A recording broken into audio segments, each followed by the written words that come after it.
Today, we delve into the topic of Alexander the Great's untimely death and the aftermath that followed, including the division of his empire among his generals and the rise of the Hellenistic period.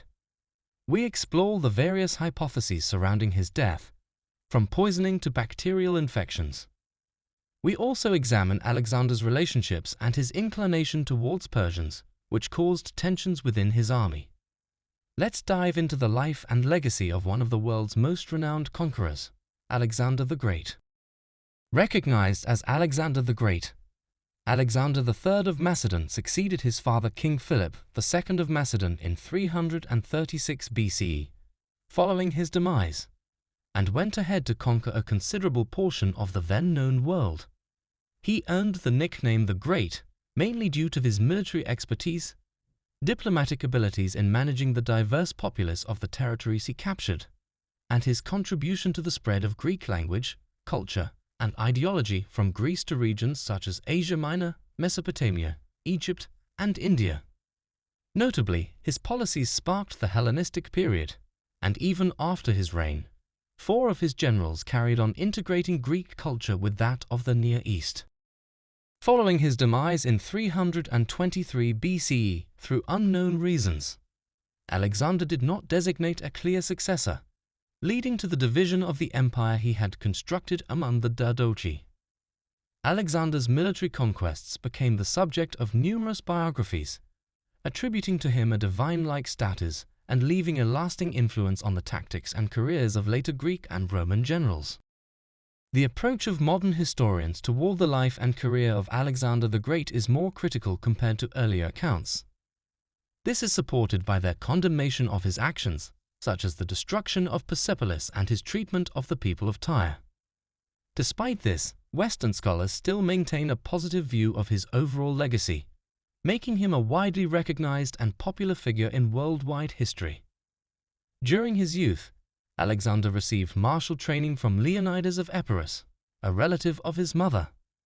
Additionally, his father Philip had hired Lysimachus of Acarnania to impart the young prince with refined skills such as reading, writing, and playing the lyre.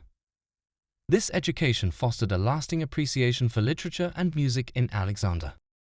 When Alexander was around 13 or 14 years old, his father Philip hired the well-known philosopher Aristotle to be Alexander's personal tutor.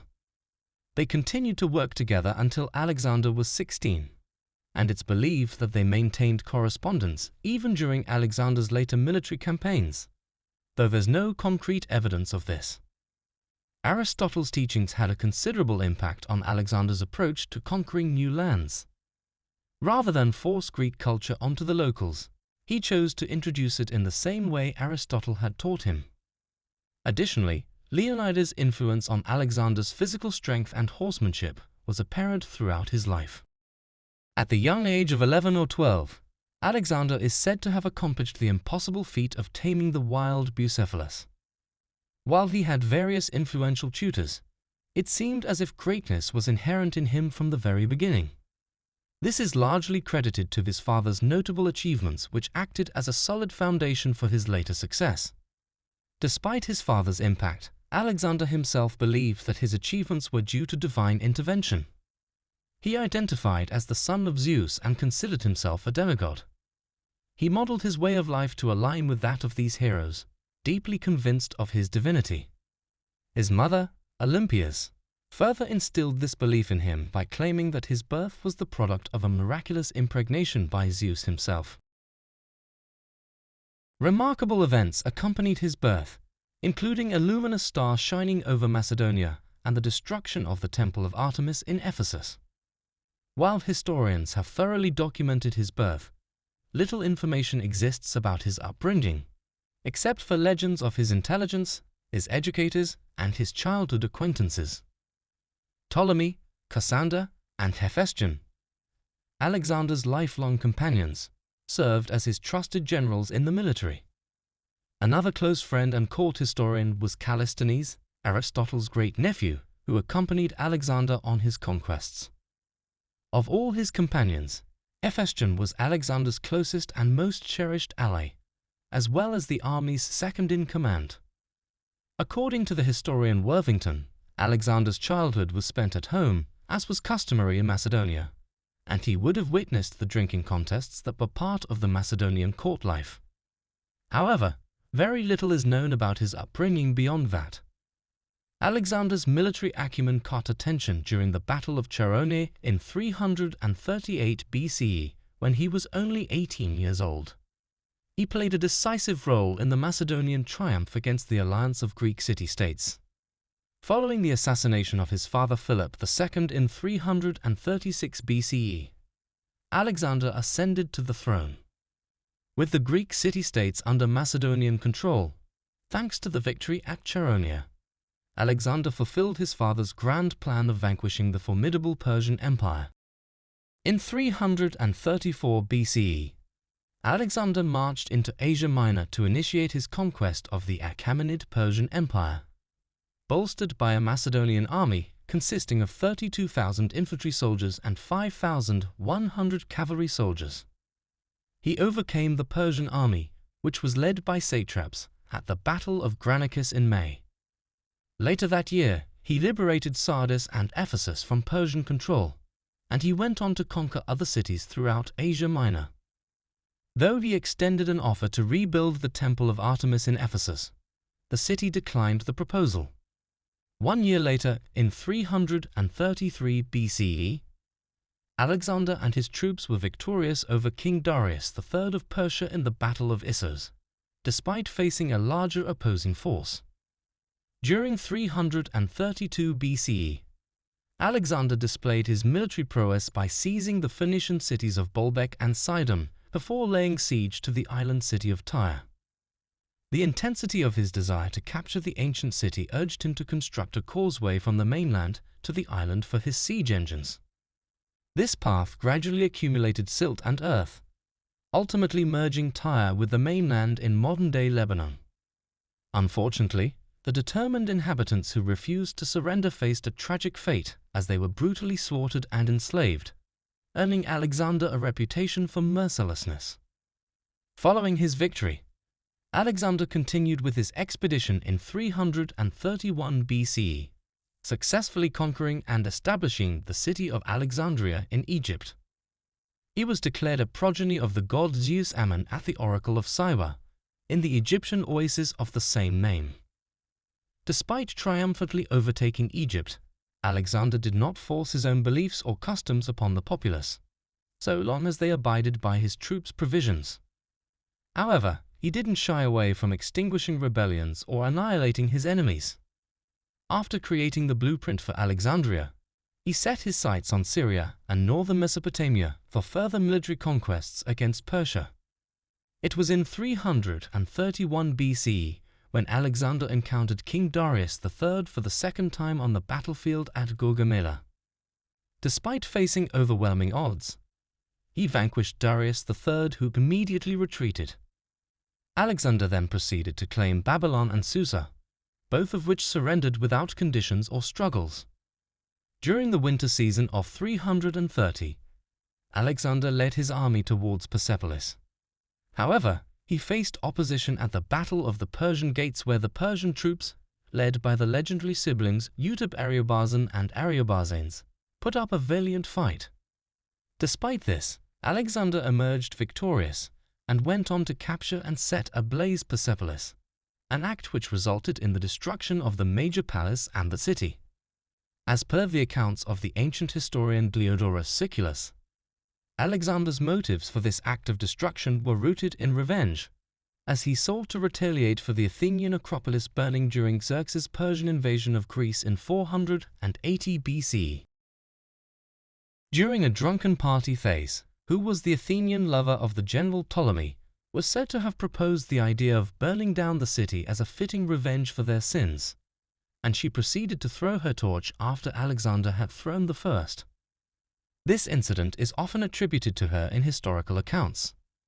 In the summer of 330 BCE, Bessus, a general and cousin of Darius III, assassinated the latter, a deed that Alexander lamented.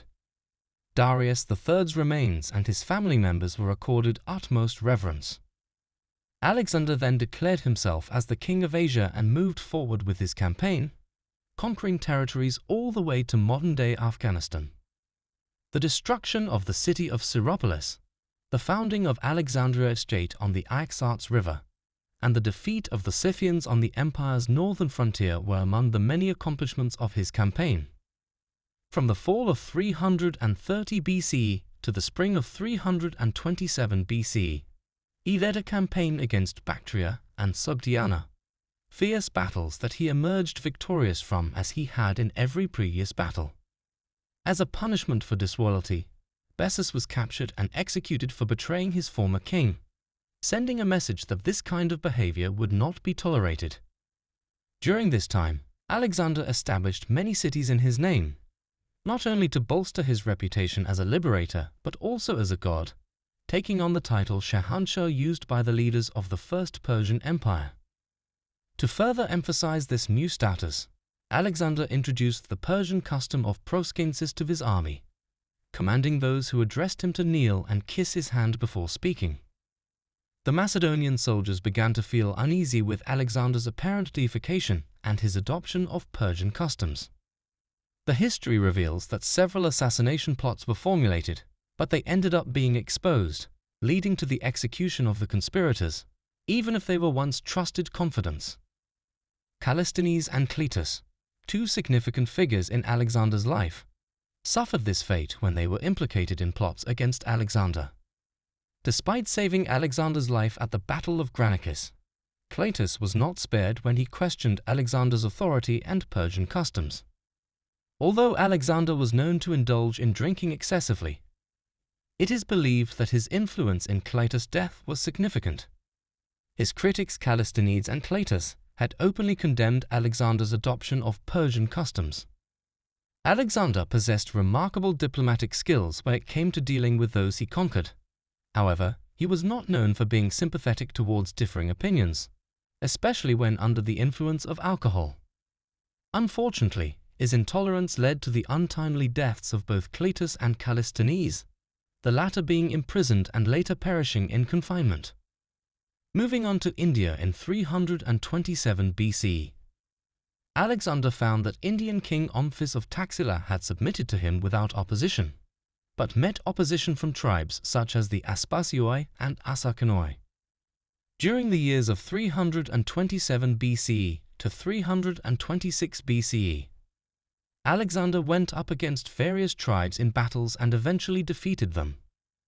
He finally encountered King Porus of Porava in the Battle of the Hydaspes River in 326 BCE, where Porus waged war with Alexander's army using elephants.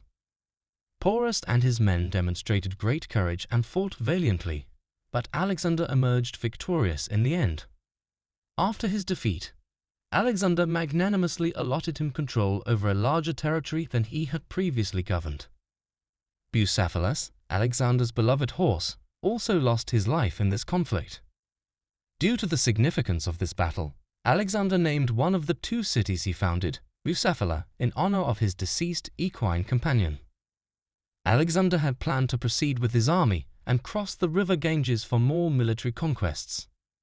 However, due to exhaustion from the compelling conflict with Porus, his troops went on mutiny and refused to march any further.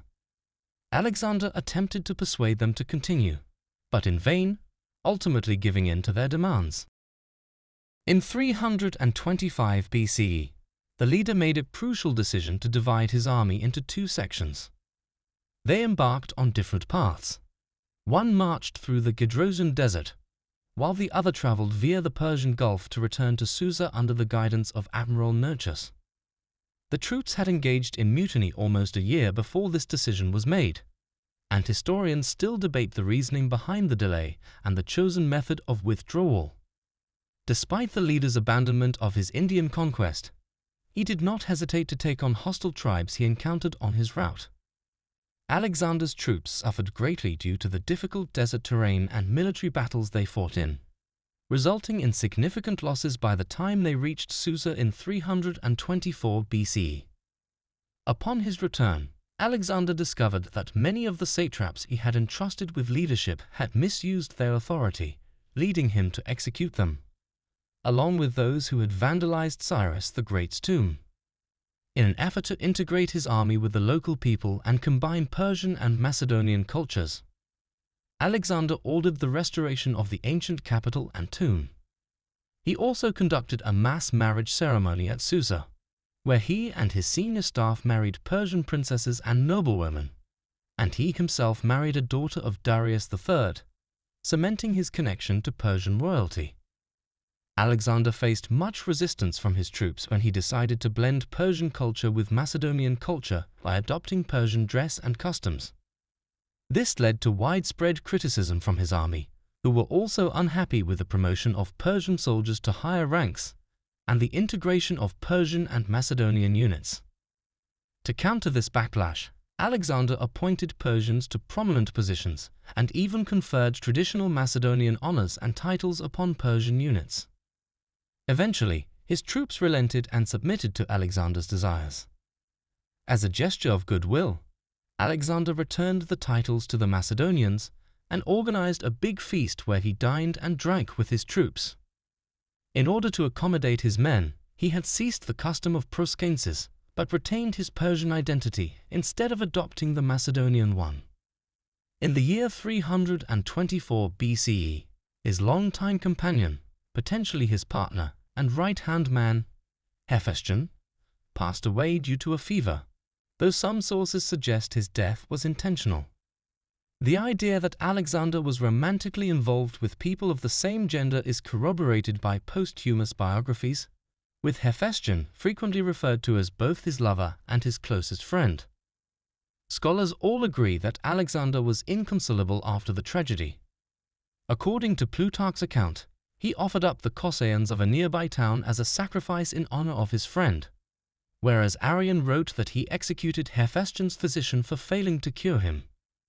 As a symbol of mourning, the horses' tails and manes were trimmed, and Alexander chose not to promote anyone to the role of commander of the cavalry that was previously held by Hephaestion. During his period of mourning, he refused food and drink, and ordered funeral rites fit for a king to be conducted throughout his kingdom. Despite his intentions to continue growing his empire, Alexander was still mourning the loss of Hephaestion when he returned to Babylon in 323 BCE. Unfortunately, he was unable to execute these plans as he passed away 10 days after suffering from high fever at only 32 years old, on 10 or 11 June 323 BCE. The explanation for his demise has been a topic of debate with various hypotheses ranging from poisoning and malaria to meningitis and bacterial infection caused by consuming polluted water. According to Plutarch, Alexander engaged in a heavy drinking session with his fleet admiral Nearchus and his comrade Medius of Larissa 2 weeks before his death, which triggered a fever he never recovered from. When quizzed about his successor, Alexander replied, "The most robust," a statement that resulted in his empire being partitioned among his 4 commanders, namely Cassander, Ptolemy, Antigonus, and Seleucus. Nonetheless, Plutarch and Arrian challenged this theory and proposed that Perdiccas, the close friend of Hephaestion, was chosen by Alexander to take over his monarchy after he personally carried his body to his burial in Babylon. Perdiccas, who had been both Alexander's bodyguard and a fellow cavalryman, was also his friend. Given Alexander's tendency to grant favors to those he was close to, it would have been unsurprising for him to favor Perdiccas over others. However, when Alexander died, his generals disregarded his wishes, and Perdiccas was murdered in 321 BCE. Cassander, who had been friends with Alexander for a long time, used this opportunity to consolidate his authority as the new king of Macedonia and ordered the executions of Alexander's wife Roxana, their son, and Alexander's mother, Olympias. Ptolemy I allegedly stole Alexander's body while it was being transported to Macedon and took it to Egypt, hoping that the land where it was interred would flourish and remain unconquerable. In Egypt, he established the Ptolemaic dynasty, which persisted until 30 BCE with the passing of his offspring, Cleopatra VI. Meanwhile, Seleucus founded the Seleucid Empire, governing vast territories including Mesopotamia, Anatolia, and parts of India. Despite the 40 years of incessant warfare amongst Alexander's successors and their heirs, Seleucus emerged as the only remaining ruler, earning himself the title of Seleucus I Nicator. While none of Alexander's generals could match his natural intelligence, comprehension, or military prowess, they still managed to establish several dynasties that, with some exceptions, governed their respective regions until the advent of Rome. These regions' influences resulted in the Hellenistic period, marking a period in which Greek ideas and culture became intertwined with those of the local population. Diodorus Siculus records that Alexander's will included a provision for the establishment of a unified empire among former adversaries. The plan was to encourage intermarriages between the people of Europe and the Near East, thereby promoting a new Hellenistic culture that would be accepted by all. Despite the Diadoches' unsuccessful attempts to realize this goal through peaceful means, their efforts to assimilate their empires into Hellenistic culture represented a step toward fulfilling Alexander's vision of cultural harmony, although achieving complete unity remained elusive. So there you have it, the complex and often tumultuous life of Alexander the Great. From his impressive conquests to his controversial actions, he has had a lasting impact on the world, and his legacy continues to be debated by historians to this day. The explanation for his demise remains a topic of discussion with no conclusive answers, and his successors struggled to maintain his vision of a unified empire. Nonetheless, the Hellenistic period that followed marked a significant era of cultural blending, and Alexander's greatness and achievements continue to inspire and fascinate us even today. Thank you for watching, and be sure to subscribe for more captivating history content.